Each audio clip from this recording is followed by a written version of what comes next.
What is up, everybody? It is July 4th. It is Independence Day. It is a solemn and beautiful day. So honestly, I'm surprised I'm doing this. I figured I was going to sleep through this. I was going to have to issue some sort of apology. I went to bed at like 4 a.m., 5 a.m. actually, I think this morning. Because I was doing there's a lot of things that I do during Independence Day. One of them we'll definitely be doing on this stream. Every year for the last 15 years, since probably about 2010, I have called up different people, whether they're my family, whether it's a best friend of mine, and read the Declaration of Independence. So that's one of the things we're going to be doing today. What's up, Margaret Riggle? How are you doing? I was going to start this with what started it all, common sense, but I realized last night I actually haven't read the entirety of Common Sense before. I thought I had. Common Sense would take an hour to read, and I'm not going to do that. We're going to have there's several things we're going to read and sort of provide some historical information about. And what I think we're going to go with first, and I have to look this up to make sure I'm right about which one was first. So give me 1 second. Summary on the rights of, let's see, this was written in 1774. So we are going to start with this. The great author of the American Declaration of Independence was Thomas Jefferson. Thomas Jefferson was a member of a committee of 5 people. It was Ben Franklin, Thomas Jefferson, obviously, John Adams, and holy crap, I don't remember the other two. George. Let me pull up the Declaration. I can tell you who it was.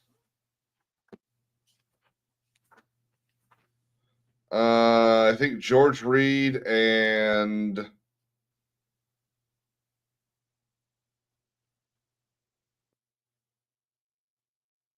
I forget who the 5th was.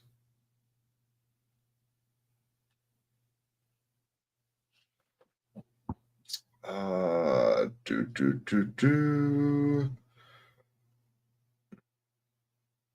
don't know, maybe Judge Wilson. It might have been him. Let me look it up real quick. Members of the committee that you see, Jefferson did not write the entire thing. It was Committee of the 5. It was John Adams, Ben Franklin, Thomas Jefferson, Robert Livingston, and Roger Sherman. So John Adams was kind of the leader of the independence movement. John Adams felt it was his duty to get everyone on board in the Continental Congress. And one of the things he did was get Thomas Jefferson to write it. Now, Thomas Jefferson at the time was 19. Was he 19? He was exceptionally young. I believe he was the youngest member of the Continental Congress.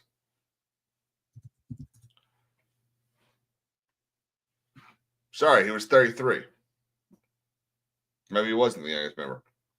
And so he was 33 years old when he wrote this. And the thing that made John Adams decide to have Thomas Jefferson write it was an article that Thomas Jefferson wrote years earlier. And it was called A Summary View of the Rights of British America. So we're going to start with that.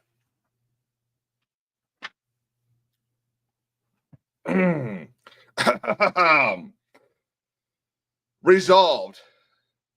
Let me start with the title. A summary view of the rights of British America, set forth in some resolutions intended for the present delegates of the people of Virginia, now in convention. See, with Virginia being the oldest colony in British America, it had the oldest House of Delegates, the Virginia House of Burgesses, and when they started supporting independence movements, John Murray, the Earl of Dunmore, who is the royal governor of Virginia, shut down the Virginia House of Burgesses. And so they started meeting in secret. And this was a response that Thomas Jefferson wrote to some of those movements that the House of Burgesses was supporting. Resolved that it be an instruction to the said deputies when assembled in General Congress with the deputies from the other states of British America to propose the said Congress that an humble and dutiful address be presented to His Majesty, begging leave to lay before him, as Chief Magistrate of the British Empire, the united complaints of His Majesty's subjects in America. Complaints which are excited by in many unwarrantable encroachments and usurpations attempted to be made by the legislature of one part of the empire. Oh, I lost that. One part of the empire. Upon those rights which God and the laws have given equally and independently to all. To represent to His Majesty that these His states have often individually made humble application to His imperial throne to obtain through its intervention some redress of their injured rights, to none of which was ever an answer condescended. Humbly to hope that this their joint address, penned in the language of truth and divested of those expressions of civility, which would persuade His Majesty that we are asking favors and not rights, shall obtain from His Majesty a more respectful acceptance. And this His Majesty will think we have reason to expect when he reflects that he is no more than chief officer of the people, appointed by the laws and circumscribed with definite powers to assist in working the great machine of government, erected for their use and consequently subject to their superintendence. And in order that these our rights, as well as the invasions of them, may be laid more fully before His Majesty, to take a view of them from the origin and first settlement of these countries. Whoa.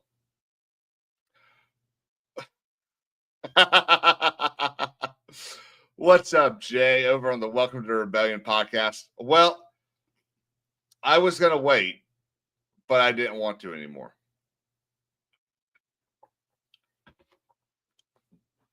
What's up, everyone? What's up, Everscale, Clyde, St. Adam, B-Man, Nagranol, who yelled at me earlier today. And let me... Oh, I honestly might change my mind on this. I forgot how long this article was. We're going to get to it. There's a pretty fun stopping point.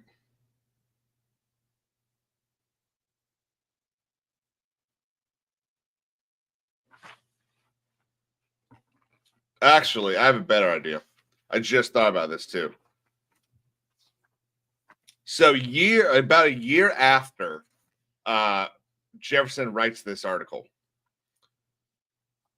and the Earl of Dunmore breaks up the House of Burgesses, there is a convention held in which a humble man named Patrick Henry speaks. And I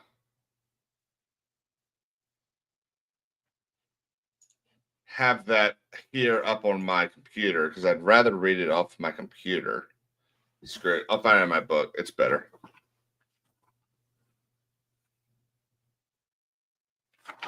Jay's probably sitting there going, oh my God, he is doing a terrible job.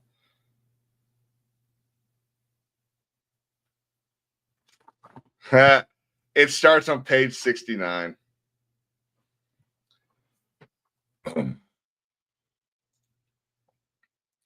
On the resolution to put the Commonwealth into a state of defense. This was a resolution issued in the Virginia House of Burgesses, which was meeting in secret because of the decisions of the Earl of Dunmore,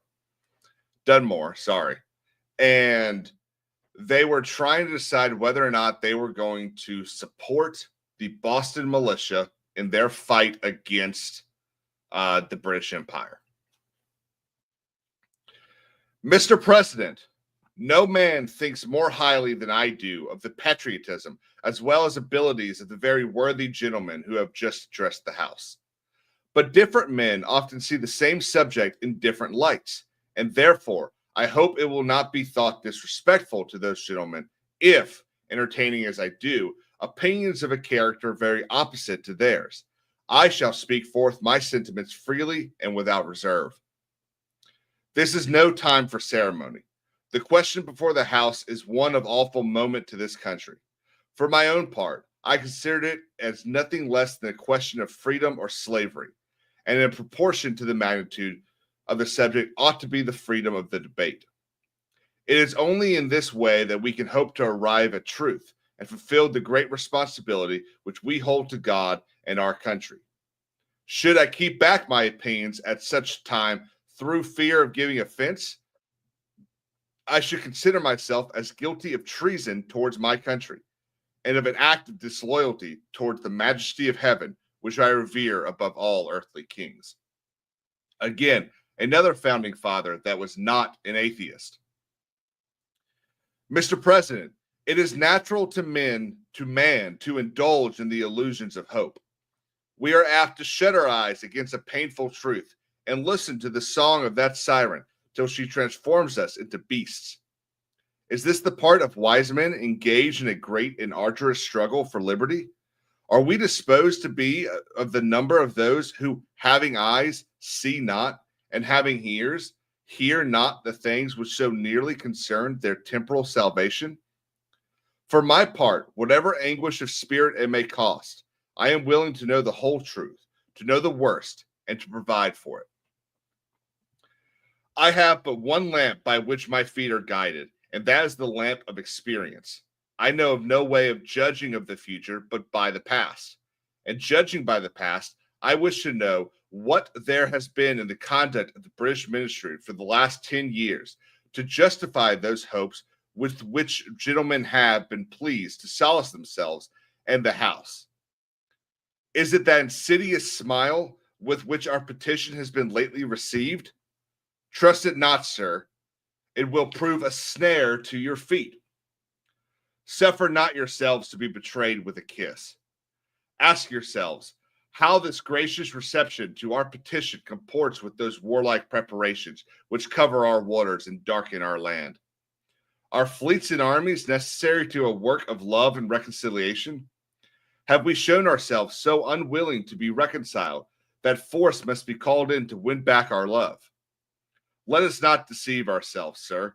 These are the implements of war and subjugation, the last arguments to which kings resort. I ask, gentlemen, sir, what means this martial array? If its purpose be not to force us to submission, can gentlemen assign any other possible motive for it? Has Great Britain any enemy in this quarter of the world to call for all this accumulation of navies and armies? No, sir, she has none. They are meant for us. They can be meant for no other. They are sent over to bind and rivet upon us those chains which the British ministry have been so long forging. And what have we to oppose them? Shall we try argument? Sir, we've been trying that for the last 10 years. Have we anything new to offer upon the subject? Nothing. We have held the subject up in every light which it is capable, but it has been all in vain. Shall we resort to entreaty and humble supplication? What terms shall we find that have not already been exhausted? Let us not, I beseech you, sir, deceive ourselves longer. Sir, we have done nothing that could be done to avert the storm which is now coming on. We have petitioned, we have remonstrated, we have supplicated, we have prostrated ourselves before the throne and have implored its interposition to arrest the tyrannical hands of the ministry and parliament. Our petitions have been slighted. Our remonstrances have produced additional violence and insult. Our supplications have been disregarded, and we have been spurned with contempt from the foot of the throne. In vain, after those things, may we indulge the fond hope of peace and reconciliation. There is no longer any room for hope. If we wish to be free, if we mean to preserve inviolate those inestimable privileges for which we have been so long contending, if we mean not basely to abandon the noble struggle in which we have been so long engaged, and which we have pledged ourselves never to abandon until the glorious object of our contest shall be obtained, we must fight. I repeat it, sir, we must fight. An appeal to arms and to the God of hosts is all that is left us. They tell us, sir, that we are weak, unable to cope with so formidable an adversary. But when shall we be stronger? Will it be the next week or the next year? Will it be when we are totally disarmed and when a British guard shall be stationed in every house? Shall we gather strength by irresolution and inaction? Shall we acquire the means of effectual resistance by lying supinely on our backs and hugging the delusive phantom of hope until our enemies shall have bound us hand and foot? Sir, we are not weak if we make a proper use of those means which the God of nature hath placed in our power. 3 million of people armed in the holy cause of liberty, and in such a country as that which we possess, are invincible by any force with which our enemy can send against us. Besides, sir, we shall not fight our battles alone. There is a just God who presides over the destinies of nations, and who will raise up friends to fight our battles for us. The battle, sir, is not to the strong alone. It is to the vigilant, the active, the brave. Besides, sir, we have no election. If we were base enough to desire it, it is now too late to retire from the contest. There is no retreat but in submission and slavery. Our chains are forged. Their clanking may be heard on the plains of Boston. The war is inevitable, and let it come. I repeat it, sir, let it come. It is in vain, sir, to extenuate the matter. Gentlemen may cry, peace, peace, but there is no peace. The next gale that sweeps from the north will bring to our ears the clash of resounding arms. Our brethren are already in the field. Why stand we here idle? What is it that gentlemen wish? What would they have? Is life so dear or peace so sweet as to be purchased at the price of chains and slavery? Forbid it, Almighty God. I know not what course others may take, but as for me, give me liberty or give me death.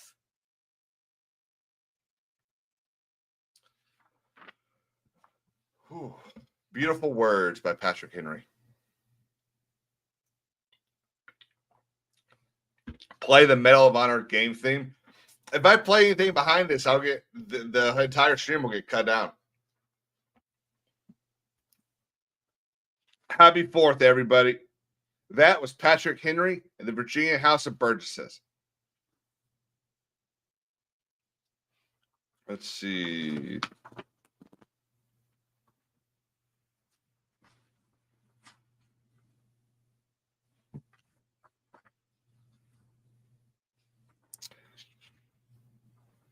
So I bought this book, probably about 15 years ago now. And in it, it has basically every single founding document. Let's see. On the Writs of Assistance by James Otis. On the Stamp Act. On Civil War by Ben Franklin. Joseph Warren's Constitutional Liberty and Arbitrary Power. The Rights of the Colonists as Men by Samuel Adams. Rules by which a great empire may be reduced to a small one by Ben Franklin. What I was talking about earlier, a summary view of the rights of British America. John Hancock's essay on the Boston Massacre. And those were the Birth of a Nation one. From members of the Continental Congress, the address of the First Continental Congress to the inhabitants of the several Anglo-American colonies. The Declaration of Colonial Rights, on the resolution to put the Commonwealth into a state of defense, which is what I just read by Patrick Henry. A declaration by the representatives of the United Colonies of North America setting forth the cause and necessity of taking up arms. The address to the people of England by Richard Henry Lee. Richard Henry Lee was actually the member of the Continental Congress that proposed the resolution, which became the Declaration of Independence. I believe the Olive Branch petition to the King's Most Excellent Majesty. And it wasn't just to France and to other Anglo countries that the founding fathers wrote to. They also wrote a letter to all 6 Confederate nations: the Mohawks, the Oneidas, another one. A lot of these I can't read. Let's see. It's also got Ben Franklin's Articles of Confederation. We wrote a letter to the Assembly of Jamaica and to the people of Ireland.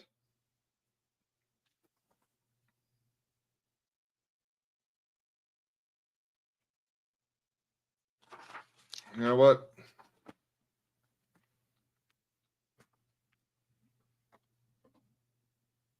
We're not going to read the whole thing because the whole thing is super fucking long.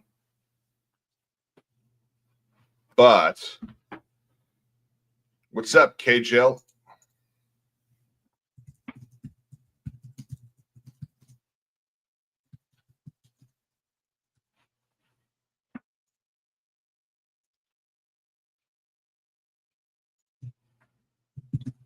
Hang on 1 second.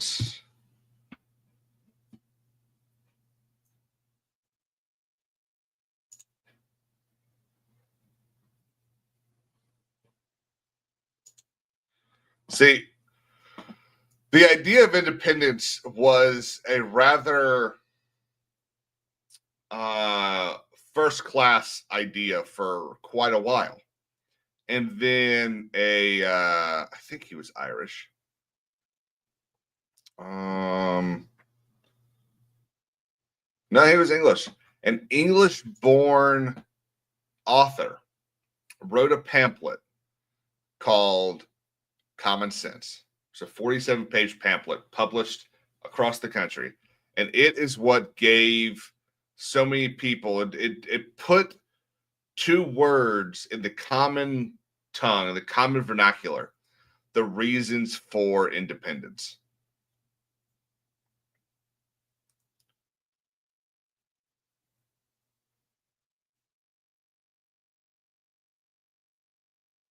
Benjamin Rush actually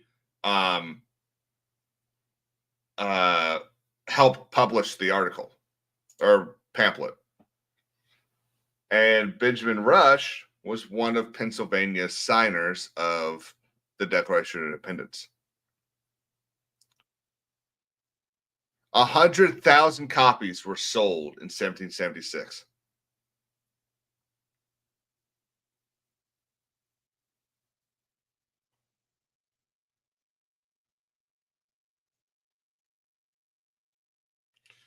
Let's see.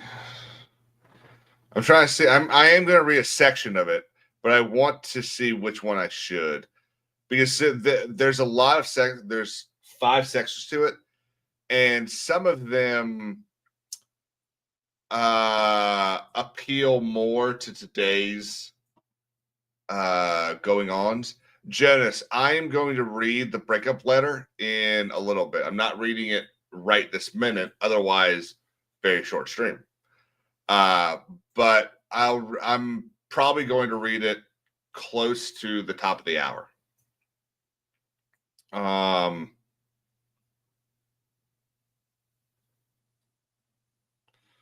Let's see this one. Okay, how long is this one?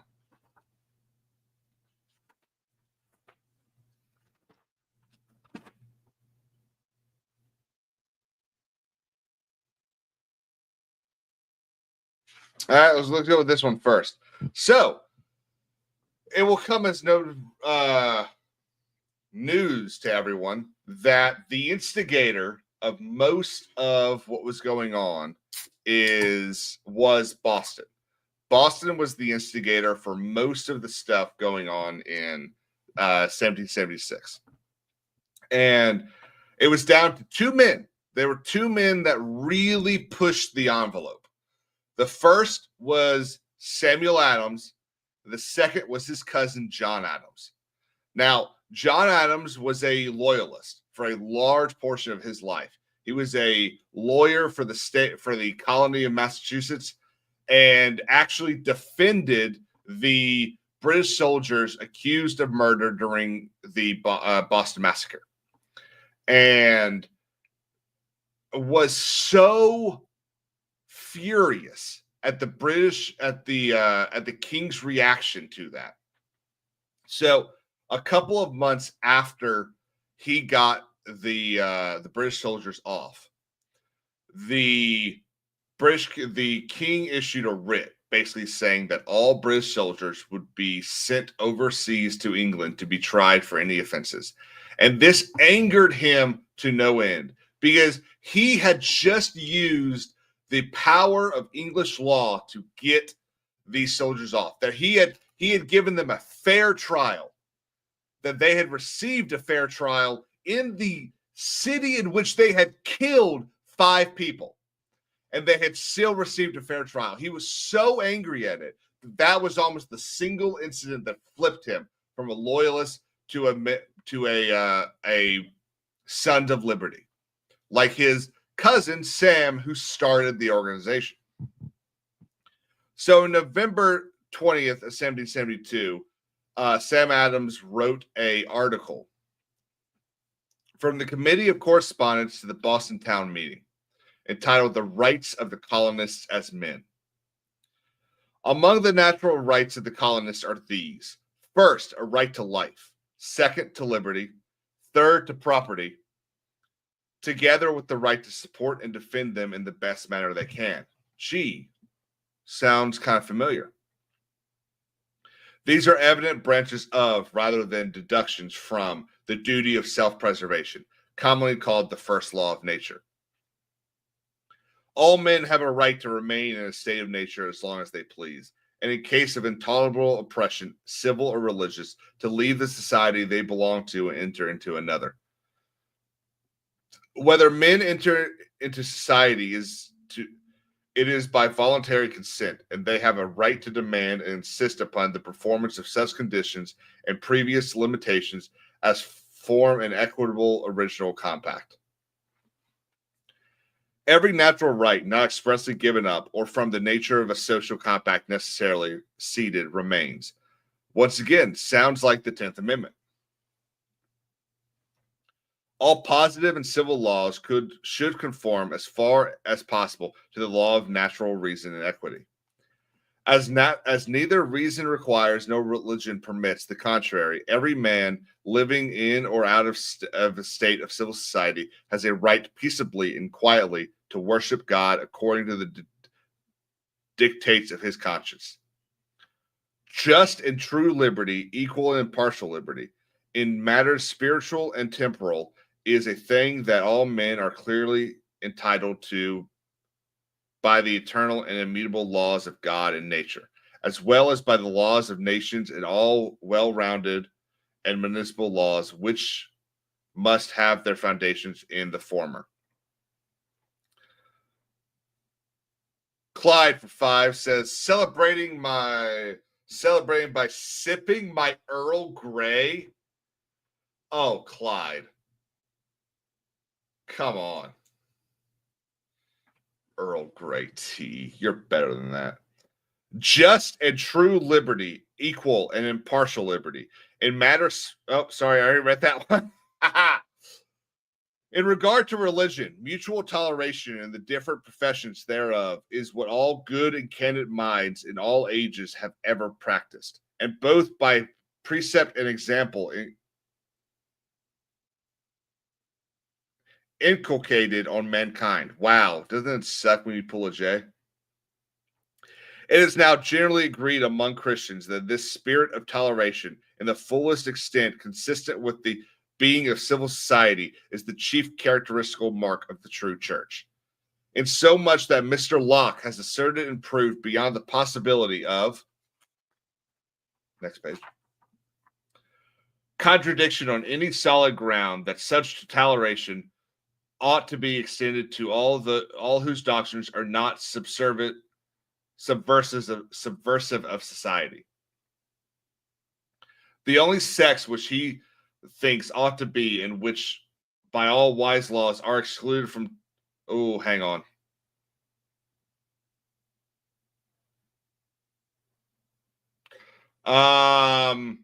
For the sake of the YouTube channel, we're going to fast forward a little bit.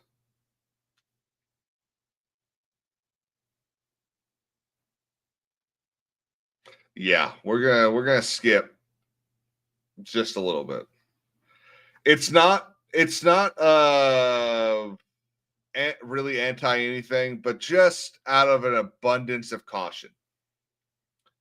The natural liberty of man by entering into society is abridged or restrained so far only as to necessary for the great end of society, the best good of the whole. Remember that Massachusetts was a Protestant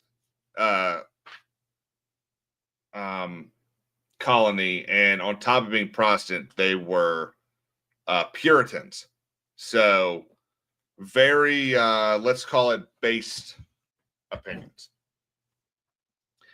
In the state of nature, every man is, under God, judge and sole judge of his own rights and of the injuries done him.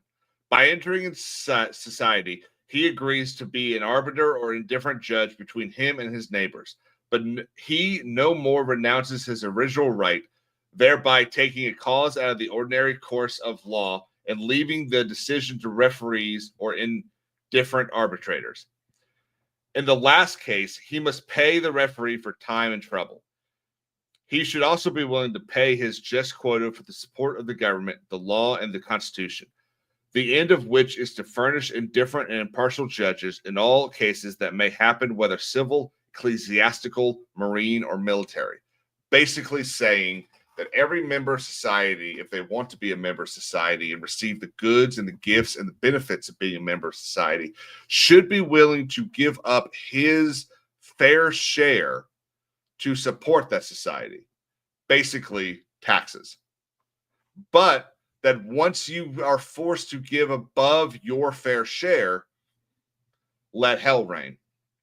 The natural liberty of man is to be free from any superior power on earth, and not to be under the will or legislative authority of man, but only to have the laws of nature for his rule. Again, God. In the state of nature, men may, as the patriarchs did, employ hired servants for the defense of their lives, liberties, and property, and they shall pay them reasonable wages. Government was instituted for the purpose of common defense, and those who hold the reins of government have an equitable, natural right to an honorable support from the same principle that the laborer is worthy of his hire. But when the same community which they serve ought to be the assessors of their pay, governors have a right to seek and take what they please. By this, instead of being content with the station assigned them, that of honorable servants of the society, they would soon become absolute masters, despots, and tyrants. Hence, as a private man has a right to say what wages he will give in his private affairs, so has a community to determine what they will give and grant of their substance for the administration of public affairs. And in both cases, more are ready to offer their service at the proposed and stipulated price than are able and willing to perform their duty. In short, it is the greatest absurdity to suppose it in the power of one or of any number of men at the entering into society to renounce their essential natural rights, or the means of preserving those rights, when the grand end of civil government, from the very nature of its institution, is for the support, protection, and defense of those whose rights, the principle of which it as is before observed are life, liberty, and property. If men through fear, fraud, or mistake should in terms renounce or give up any essential natural right, the eternal law of reason and the grand end of society would absolutely vacate such renunciation.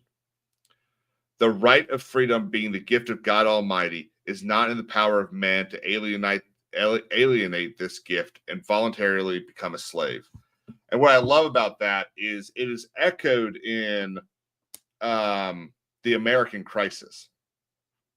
And the American Crisis was another it wasn't a pamphlet. I think it was an article. So the Continental Congress approves the Declaration of Independence in July of 1776. They sign it in August, and what is it? Washington's army grows, becomes stronger, able to do more stuff, but he's still in constant retreat. And he gets to the point that all of his troops, most of his troops, are getting ready to leave. Their service is up on January 1st of 1777. So he asks Thomas Paine, who helped ignite this revolution, to write another pamphlet, inspire the men. And Thomas Paine says to himself, you know what? It's not my job to write Common Sense Part 2. It's not my job to inspire the men with lies and ideas of grandeur. So he writes The American Crisis. And I'm just going to read the beginning of it because I think the beginning of it is beautifully written. I think Thomas Paine is probably one of the greatest authors of this era. These are the times that try men's souls. The summer soldier and the sunshine patriot will, in this crisis, shrink from the service of their country. But he that stands it now deserves the love and thanks of man and woman. Tyranny, like hell, is not easily conquered. Yet we have this consolation with us, that the harder the conflict, the more glorious the triumph. What we obtain too cheap, we esteem too lightly. It is dearness only that gives everything its value. Heaven knows how to put a proper price upon its goods, and it would be strange indeed if such celestial an article as freedom should not be highly rated. Britain, with an army to enforce her tyranny, has declared that she has a right not only to tax, but to bind us in all cases whatsoever. And if being bound in that manner is not slavery, then is there such a thing as slavery upon earth? Even the expression is impious, for so unlimited a power can belong only to God. Whether the independence of the continent was declared too soon or delayed too long, I will not now enter into as an argument. My own simple opinion is that had it been 8 months earlier, it would have been much better. We did not make a proper use of last winter. Neither could we while we were a dependent state. However, the fault, if it were one, was all our own. We have none to blame but ourselves, but no great deal is lost yet. All that Howe has been doing for this past month is rather a ravage than a conqueror, which the spirit of the Jerseys a year ago would have quickly repulsed, and which time and a little resolution will soon recover. What's up, Tomby? Hey, we got a Brit in the chat.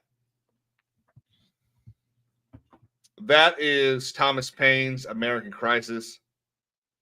Obviously, there's more to it. I would definitely recommend going to read more. I tell you what I wish was in this book, and I don't think it is. I think we're going to move on to the purpose that we're all here. But Magna Carta would be pretty cool to have in here.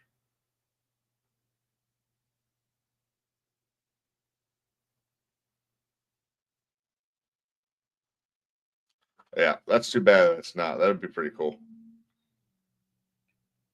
Oh yeah, real quick, let me see how long this one is. All are welcome.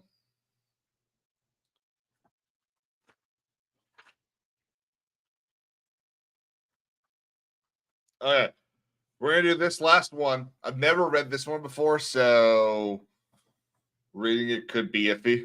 And then we're going to go on to the reason that we're all here. Let me get something to drink. What the whistle? Most gracious sovereign,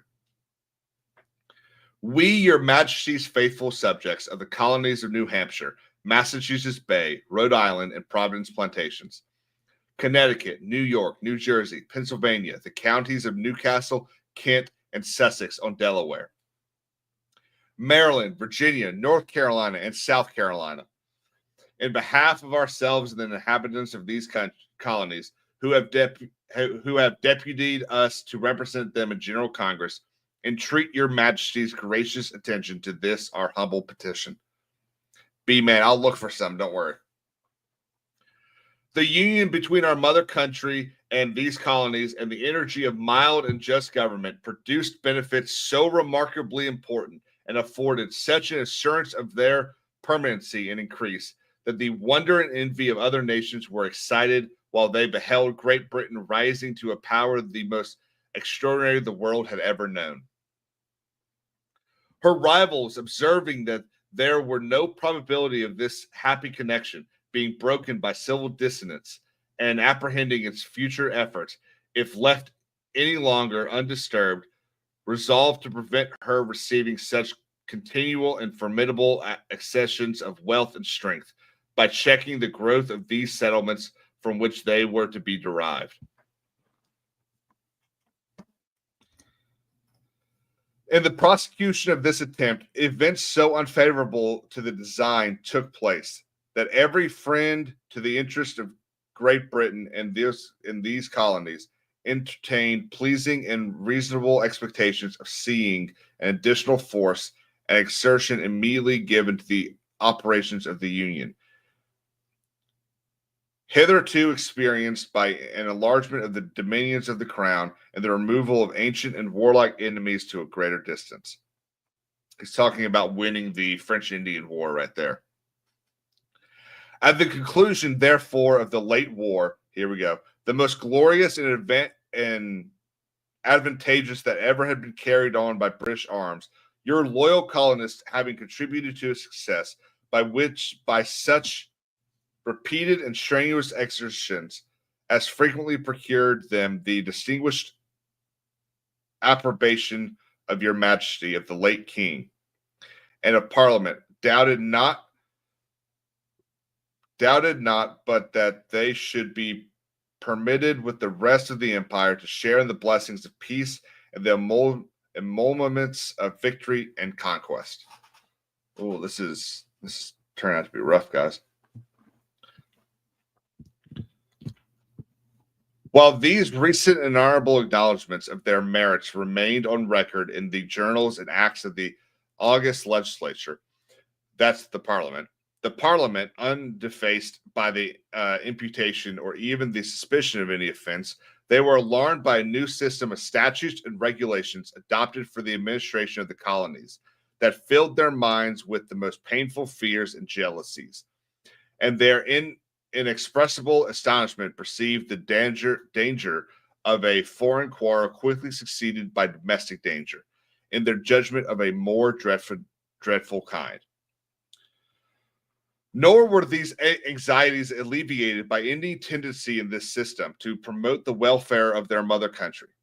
For though its effects were more immediately felt by them, yet its influence appeared to be injurious to the commerce and prosperity of Great Britain.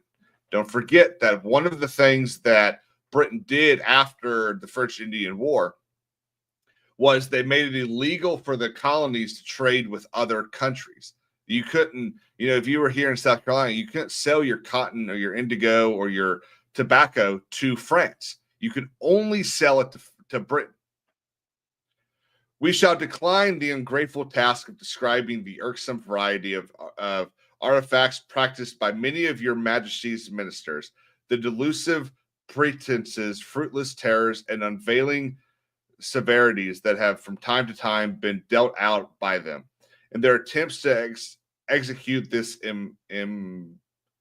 impolitical plan or of tracing through a series of years past the progress of the unhappy differences between Great Britain and these colonies that have flowed from this fatal source. Your Majesty's ministers, preserving in their measures and proceeding to open hostilities for enforcing them, have compelled us to arm in our own defense, and have engaged us in a controversy so peculiar, abhorrent to the affections of your still faithful colonists, that when we consider whom we must oppose in this contest, and if it continues, that may be the consequences, our own particular misfortunes are accounted by us and by us only as parts of our distress. This is a letter to the king. We beg leave further to assure your majesty that notwithstanding the sufferings of your loyal colonists during the course of the present controversy, our breasts retain too tender a regard for the kingdom from which we derive our origin, to request such a reconciliation as might in any manner be inconsistent with her dignity or her welfare. These, related as we are to her, honor and duty as well as inclination, induce us to support and advance, and the apprehensions that now oppress our hearts with unspeakable grief, being once removed, your majesty will find your faithful subjects on this continent ready and willing at all times, as they have ever been, with their lives and fortunes, to assert and maintain the rights and interests of your majesty and your mother country. We therefore beseech your majesty that your royal authority and influence may be graciously interposed to procure us relief from our afflicted fears and jealousies, occasioned by the system before mentioned, and to settle peace through every part of your dominion, with all humility submitting to your majesty's wise consideration.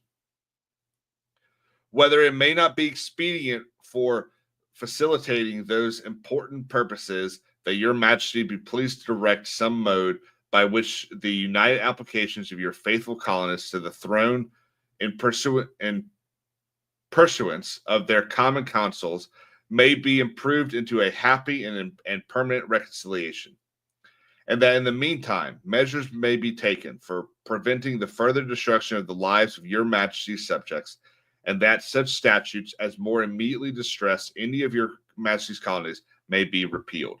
Again, asking the king to step in, stop Parliament from waging this unjust war on his colonists. This basically is the olive branch, and we all know what the king said: bugger the colonists. For by such arrangements as your majesty's wisdom can form for collecting the united sense of your American people, we are convinced your majesty would receive such satisfactory proofs of the disposition of the colonists towards their sovereign and parent state, that the wished for opportunity would soon be restored to them of evincing the sincerity of their professions by every testimony of devotion becoming the most dutiful subjects and the most affectionate colonists, that your majesty may enjoy a long and prosperous reign, and that your descendants may govern your dominions with honor to themselves and happiness to their subjects, in our sincerest prayer. And of course, his due. Now, without further grandeur, let me see if finding actual music is going to be difficult. Let me see if I can find if there's actually anything good on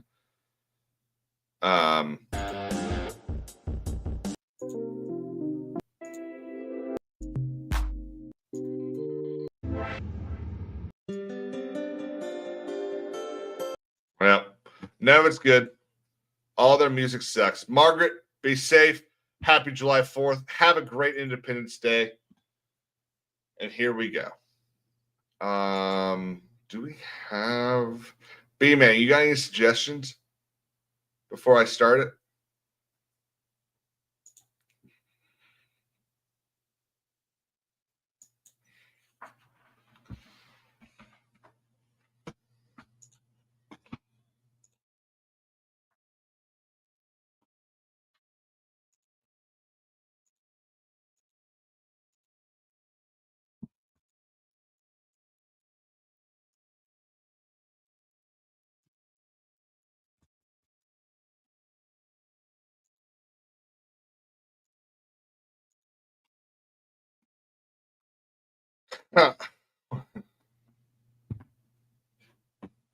Let's see.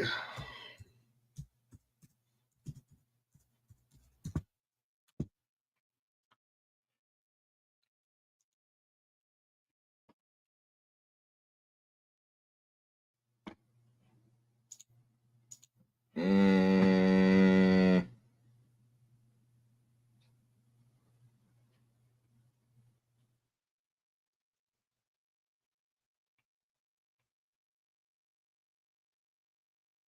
Jeez, Jay, this is a lot of music.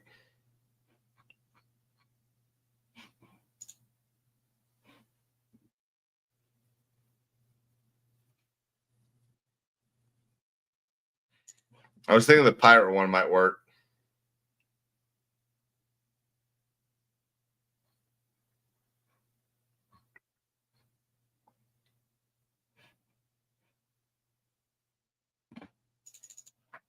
Okay.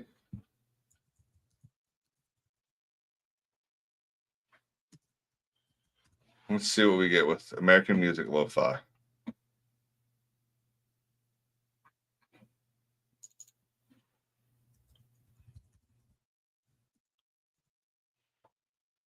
I'm so prepared, aren't I?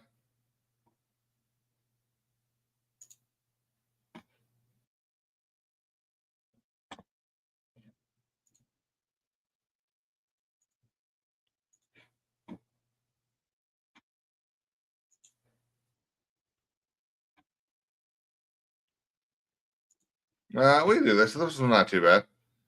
Okay, so this is how we're going to do it because I don't want to download it and then upload it. So we're just going to share, and this should work. And it's got an American flag. So one thing I am going to read real quick. I'm not going to read the entire thing, but we all know that Jimmy Carter, probably one of the worst presidents of all time, resided over the oil crisis, resided over the deficit dropout, resided over so many terrible things that happened to this country.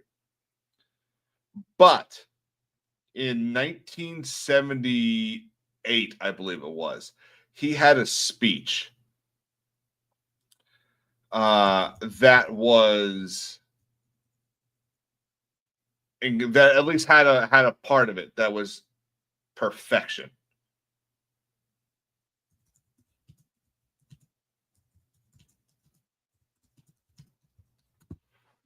And the speech was called A Crisis of Confidence. And the part that I want to get to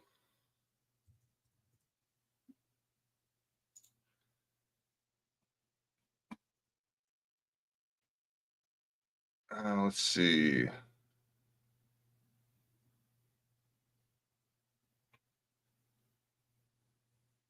Here we go. So bear with me 1 second. This is going to be a little bit easier to read. I know, of course, being president, that government actions and legislation can be very important. That's why I've worked hard to put my campaign promises into law, and I have to admit, with just mixed success. But after listening to the American people, I have been reminded again that all the legislation in the world can't fix what's wrong with America. So I want to speak to you first tonight about a subject even more serious than energy or inflation. I want to talk to you right now about a fundamental threat to American democracy. I do not mean our political or civil liberties, they will endure, and I do not refer to the outward strength of America. A nation is at peace tonight everywhere in the world with unmatched economic power and military might. Again, funny to say that in 78. The threat is nearly invisible in ordinary ways. It is a crisis of confidence. It is a crisis that strikes at the very heart and soul and spirit of our national will. We can see this crisis in the growing doubt about the meaning of our own lives and the loss of a unity of purpose for our nation. The erosion of our confidence in the future is threatening to destroy the social and political fabric of America. The confidence that we have always had as a people is not simply some romantic dream or a proverb in a dusty book that we read just on the 4th of July. It is the idea which founded our nation and has guided our development as a people. Confidence in the future has supported everything else. Public institutions and private enterprise, our own families, and the very Constitution of the United States. Confidence has defined our course and has served as a link between generations. We've always believed in something called progress. We've always had faith that the days of our children would be better than our own. He goes on to say that our people are losing that faith. That for the first time, people believe that the next 5 years will be worse than the last 5 years. Well, I would argue that today is the exact opposite. That we truly believe that the next 5 years will be 1,000 times better than the last 5 years. And it is because of things like this.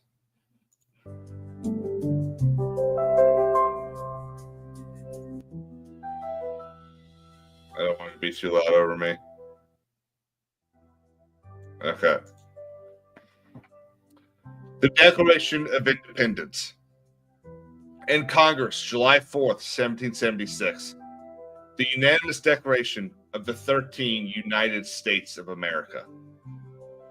When, in the course of human events, it becomes necessary for one people to dissolve the political bands which have connected them with another, and to assume among the powers of the earth the separate and equal station to which the laws of nature and of nature's God entitle them. A decent respect to the opinions of mankind requires they should declare the causes which impel the separation. We hold these truths to be self-evident, that all men are created equal, that they are endowed by their Creator with certain unalienable rights, that among these rights are life, liberty, and the pursuit of happiness, that to secure these rights, governments are instituted among men, deriving their just powers from the consent of the governed, that whenever any form of government becomes destructive of these ends, it is the right of the people to alter and to abolish it, and to institute new government. Laying its foundations on such principle, organizing its powers in such form as to them shall seem most likely to affect their safety and happiness. Prudence indeed will dictate that governments long established should not be changed for light and transient causes. And accordingly, all experience has shown that mankind are more disposed to suffer, while evils are sufferable, than to right themselves by abolishing the forms to which they are accustomed. I'll be honest, guys, the music ain't doing it for me.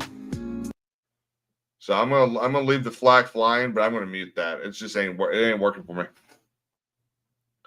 But when a long train of abuses and usurpations, pursuing invariably the same object, evinces a design to reduce them to absolute despotism,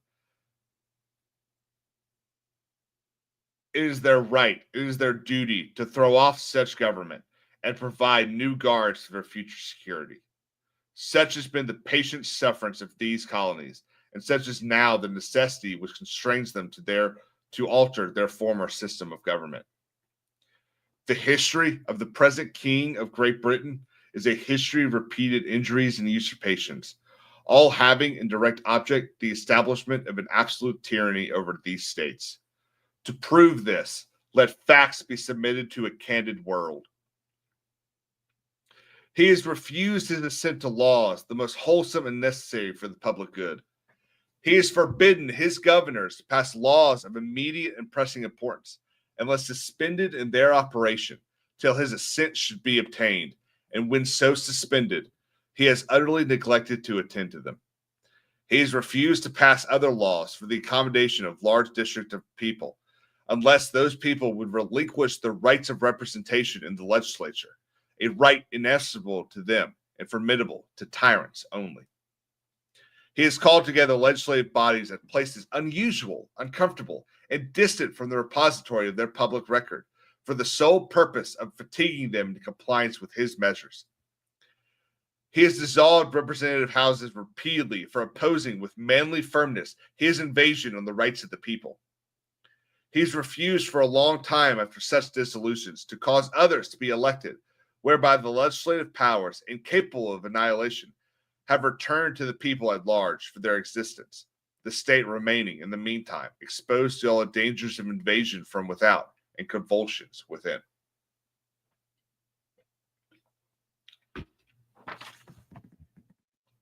He has endeavored to prevent the population of those states, for their purpose obstructing the laws of naturalization of foreigners, refusing to pass others to encourage their migration hither, and raising the condition of new appropriation of lands. He has obstructed the administration of justice by refusing his assent to laws for establishing judiciary powers. He has made judges dependent on his will alone for the tenure of their offices and the amount and payment of their salaries. He has erected a multitude of new offices and sent hither swarms of officers to harass our people and eat out their substance. He has kept among us, in times of peace, standing armies without the consent of our legislatures. He is affected to render the military independent of and superior to the civil powers. He is combined with others to subject us to a jurisdiction foreign to our Constitution and unacknowledged by our laws, giving his assent to their acts of prudent legislation. For quartering large bodies of armed troops among us, for protecting them by a mock trial for punishment for any murders which they should commit on the inhabitants of these states, for cutting off our trade with all parts of the world, for imposing taxes on us without our consent, for depriving us, in many cases, of the benefits of trial by jury, for transporting us beyond seas to be tried for pretended offenses, for abolishing the free system of English laws in a neighboring province, establishing therein an arbitrary government, and enlarging its boundaries so as to render it as once an example and fit instrument for introducing the same absolute rule in these colonies, for taking away our charters, abolishing our most valuable laws, and altering fundamentally the forms of our government, for suspending our own legislatures and declaring themselves invested with power to legislate for us in all cases whatsoever. He has abdicated government here by declaring us out of his protection and waging war against us. He has plundered our seas, ravaged our coasts, burned our town, and destroyed the lives of our people. He is, at this time, transporting large armies of foreign mercenaries to complete the works of death, desolation, and tyranny, already begun with circumstances of cruelty and perfidy scarcely paralleled in the most barbarous ages, and totally unworthy of the head of a civilized nation. He has constrained our fellow citizens taken captive on the high seas to bear arms against their country, to become the executioners of their friends and brethren, or to fall themselves by their hand. He has excited domestic insurrections among us, and has endeavored to bring on the inhabitants of our frontiers, the merciless Indian savages, whose known rule of warfare is an undistinguished destruction of all ages, sexes, and conditions. In every stage of these oppressions, we have petitioned for redress in the most humble terms. Our repeated petitions have been answered only by repeated injury. A prince whose character is thus marked by every act which may define a tyrant is unfit to be the ruler of a free people. Nor have we been wanting in attention to our British brethren. We have warned them from time to time of attempts by their legislature to extend an unwarrantable jurisdiction over us. We have reminded them of the circumstances of our immigration and settlement here. We have appealed to their native justice and magnanimity, and have conjured them by the ties of our common kindred to disavow these usurpations, which would inevitably interrupt our connections and correspondence. They too have been deaf to the voice of justice and consequentity. We must therefore acquiesce in the necessity which denounces our separation, and hold them as we hold the rest of mankind, enemies in war, in peace, friends. We, therefore, the representatives of the United States of America, in General Congress assembled, appealing to the Supreme Judge of the world for the rectitude of our intentions, do, in the name and by the authority of the good people of these colonies, solemnly publish and declare that these united colonies are, and of right ought to be, free and independent states, that they are absolved from all allegiance to the British Crown, and that all political connection between them and the state of Great Britain is and ought to be totally dissolved, and that as free and independent states, they have full power to levy war, conclude peace, contract alliances, establish commerce, and to do all other acts and things which independent states may of right do. And for the support of this declaration, with a firm reliance on the protection of divine providence, we mutually pledge to each other our lives, our fortunes, and our sacred honor. The foregoing declaration was, by order of Congress, engrossed and signed by the following members. President of the Congress, John Hancock. From New Hampshire, Josiah Bartlett, William Whipple, Matthew Thornton. From Massachusetts Bay, Samuel Adams, John Adams, Robert Treat Payne, Eldridge Gary. From Rhode Island, Stephen Hopkins, William Ellery. From Connecticut, Roger Sherman, Samuel Huntington, William Williams, and Oliver Wolcott. From Delaware, Caesar Rodney, George Reed, and Thomas McKean. From Maryland, Samuel Chase, William Paca, Thomas Stone, and Charles Carroll of Carrollton. From Virginia, George Wythe, Richard Henry Lee, Thomas Jefferson, Benjamin Harrison, Thomas Nelson Jr., Francis Lightfoot Lee, and Carter Braxton. From New York, William Floyd, Philip Livingston, Francis Lewis Morris. From New Jersey, Richard Stockton, John Witherspoon, Francis Hopkinson, John Hart, and Abraham Clark. From Pennsylvania, Robert Morris, Benjamin Rush, Benjamin Franklin, John Morton, George Clymer, James Smith, George Taylor, James Wilson, and George Ross. From North Carolina, William Hooper, Joseph Hughes, and John Penn. From South Carolina, Edward Rutledge, Thomas Hayward Jr., Thomas Lynch Jr., and Arthur Middleton. And finally, from Georgia, Button Gwinnett, Lyman Hall, and George Walt. That is the Declaration of Independence. Those are the 55 men that signed it. And we're going to end with this. There was I don't know what he was, a news guy back in the day called, what was his name?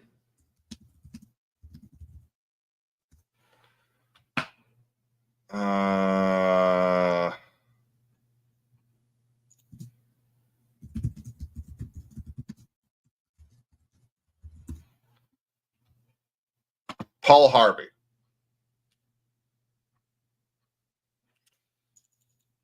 Paul Harvey used to have a show, and he would speak with this great booming voice about different topics. And one of the topics was the 55 men that signed the Declaration of Independence.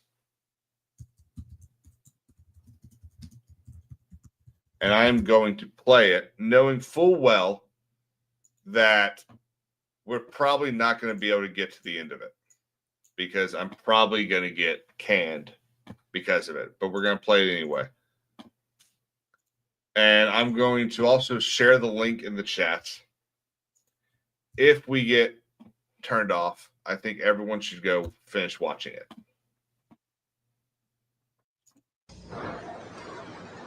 Beloved Republic are so much better known and understood than the WHO. The United States of America was born in 1776, but it was conceived 169 years before that. The earliest settlers had watered the New World with much sweat. They had built substantial holdings for themselves, for their families. And when the time came to separate themselves from a tyranny an ocean away, at best it meant starting all over again after the ravages of war. Researching what you're about to hear gave a whole new dimension to my reverence for our nation's first citizens. All others of the world's revolutions, before and since, were initiated by men who had nothing to lose. Nothing. Don't you love the static from old TVs? Nothing to lose. Our founders had everything to lose and nothing to gain. Except one thing.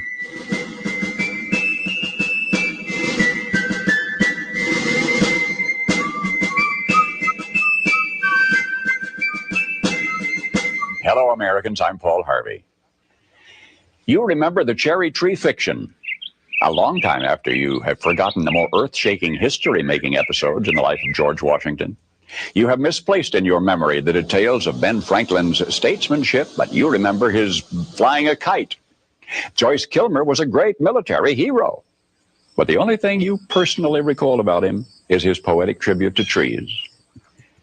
Maybe of this current decade, that which will be remembered best will not be its wars and its moon rockets or its crumbling frontiers or the giants who lived and died. Maybe all that'll survive to linger in the day-by-day vocabulary of generations yet unborn may be the songs of a Memphis minstrel or the reincarnation of electric automobiles. But for any eve of the 4th of July, I, Paul Harvey, do herewith bequeath unto you something to remember. You may not be able to quote one line from the Declaration of Independence at this moment. Henceforth, you'll always be able to quote at least one line. It's in the last paragraph where you will recall when I remind you. It says, "We mutually pledge to each other our lives, our fortunes, and our sacred honor." In the Pennsylvania State House that's now called Independence Hall in Philadelphia, the best men from each of the colonies sat down together. This was a very fortunate hour in our nation's history, one of those rare occasions in the lives of men when we had greatness to spare. These were men of means, well-educated. 24 were lawyers and jurists. 9 were farmers, owners of large. And this was back when attorneys became attorneys through practice, not through going to law school. Law schools didn't exist back then. You apprenticed, you learned the law.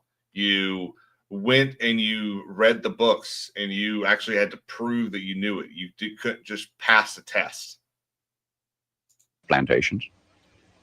On June 11, a committee sat down to draw up a Declaration of Independence. We were going to tell the British fatherland no more rule by redcoats. Below the dam of ruthless foreign rule, the stream of freedom was running shallow and muddy, and we were going to light the fuse to dynamite that dam. This pact, as Burke later put it, was a partnership between the living and the dead and the yet unborn. There was no bigotry, there was no demagoguery in this group. All had shared hardships. Jefferson finished a draft of the document in 17 days. Congress adopted it in July, and so much is familiar history. But now, King George III had denounced all rebels in America as traitors. Punishment for treason was hanging. The names now so familiar to you from the several signatures on that Declaration of Independence, the names were kept secret for 6 months, for each knew the full meaning of that magnificent last paragraph in which his signature pledged his life, his fortune, and his sacred honor. 56 men placed their names beneath that pledge. 56 men knew when they signed that they were risking everything. They knew if they won this fight, the best they could expect would be years of hardship in a struggling nation. And if they lost, they'd face a hangman's rope. But they signed the pledge. And here is the documented fate of that gallant 56. Beautiful voice, too. Carter Braxton of Virginia, wealthy planter, trader, saw his ships swept from the seas. To pay his debts, he lost his home and all of his properties and died in rags. Thomas Lynch Jr., who signed that pledge, was a third-generation rice grower, aristocrat, large plantation owner. After he signed, his health failed. His wife and he set out for France to regain his failing health. Their ship never got to France, was never heard from again. Thomas McKean of Delaware was so harassed by the enemy that he was forced to move his family 5 times in 5 months. He served in Congress without pay, his family in poverty and in hiding. Vandals looted the properties of Ellery and Clymer and Hall and Gwinnett and Walton and Hayward and Rutledge and Middleton. Thomas Nelson Jr. of Virginia raised $2 million on his own signature to provision our allies, the French fleet. After the war, he personally paid back the loans, wiped out his entire estate, and he was never reimbursed by his government. In the final battle for Yorktown, he, Nelson, urged General Washington to fire on his, Nelson's own home, which was occupied by Cornwallis. It was destroyed. Thomas Nelson Jr. had pledged his life, his fortune, and his sacred honor. The Hessians seized the home of Francis Hopkinson of New Jersey. Francis Lewis had his home and everything destroyed, his wife imprisoned. She died within a few months. Richard Stockton, who signed that declaration, was captured, mistreated, his health broken to the extent that he died at 51. His estate was pillaged. Thomas Hayward Jr. was captured when Charleston fell. John Hart was driven from his wife's bedside while she was dying. Their 13 children fled in all directions for their lives. His fields and grist mill were laid waste. For more than a year, he lived in forests and caves and returned home after the war to find his wife dead, his children gone, his properties gone, and he died a few weeks later of exhaustion and a broken heart. Lewis Morris saw his land destroyed, his family scattered. Philip Livingston died within a few months from the hardships of the war. John Hancock, history remembers best due to a quirk of fate rather than anything he stood for. That great sweeping signature attesting to his vanity towers over the others. One of the wealthiest men in New England. And yet he stood outside Boston one terrible night of the war. And he said, "Burn Boston, though it makes John Hancock a beggar, if the public good requires it." This is my favorite part. So he, too, lived up to the pledge. Of the 56, few were long to survive. 5 were captured by the British and tortured before they died. 12 had their homes from Rhode Island to Charleston sacked, looted, occupied by the enemy, or burned. 2 lost their sons in the army. 1 had 2 sons captured. 9 of the 56 died in the war from its hardships or from its more merciful bullets. I don't know what impression you had of the men who met that summer in Philadelphia. But I think it's important that we remember this about them. They were not poor men. They were not wild-eyed pirates. These were men of means. They were rich men, most of them, and had enjoyed much ease and luxury in their personal living. Not hungry men, certainly not terrorists, not irresponsible malcontents, not fanatical incendiaries.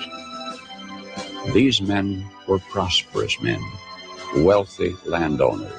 They were substantially secure in their prosperity. They had everything to lose. But they considered liberty, and this is as much as I shall say of it.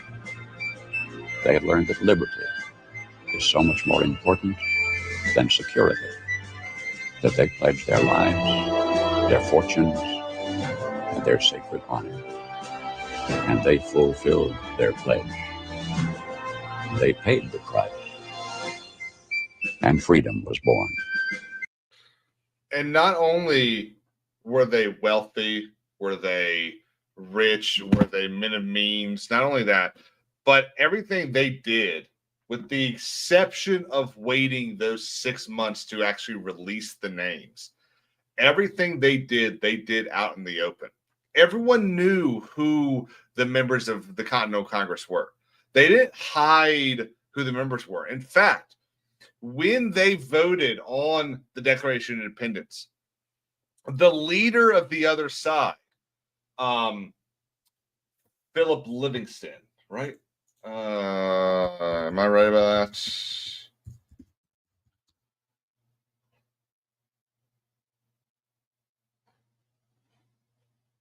No, not Philip Livingston. Who am I thinking of?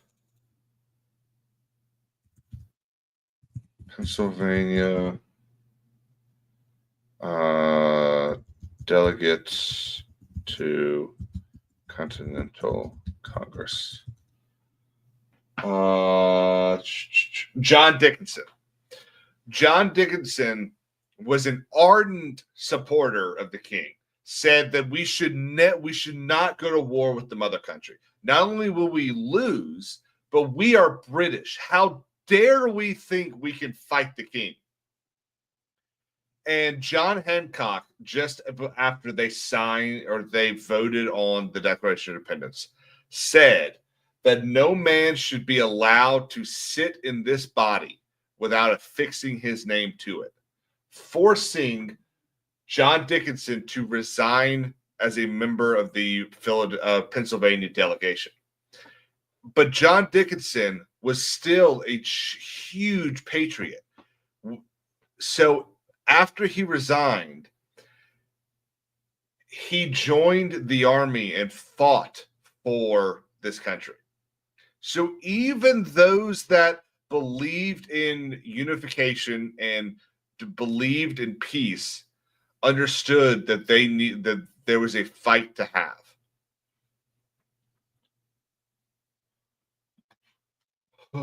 Well, guys, that is it. I hope we all learned something. I hope it wasn't as boring as I expect it might have been.